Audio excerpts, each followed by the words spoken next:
మనసుని దేవుడు చాలా స్పష్టంగా ప్రతి ఒక్కరితో కూడా ఆయన సేవకుల ద్వారా ప్రారంభం నుంచి ఇప్పటి వరకు దేవుడు చెప్తూ వచ్చాడు.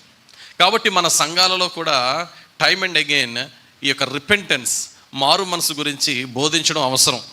ఆ బోధ మనకి చాలా అవసరం. చాలామంది మారు మనసు ఎలా తీసుకుంటారంటే 45 degrees మారు మనసు, లేకపోతే 90 degrees మారు మనసు.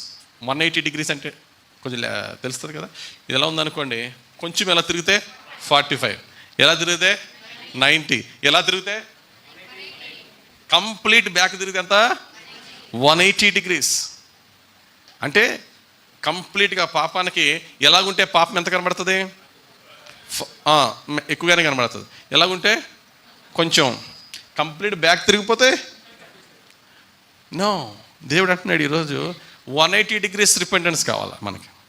Not just 45 nor 90, we need 180 degrees repentance.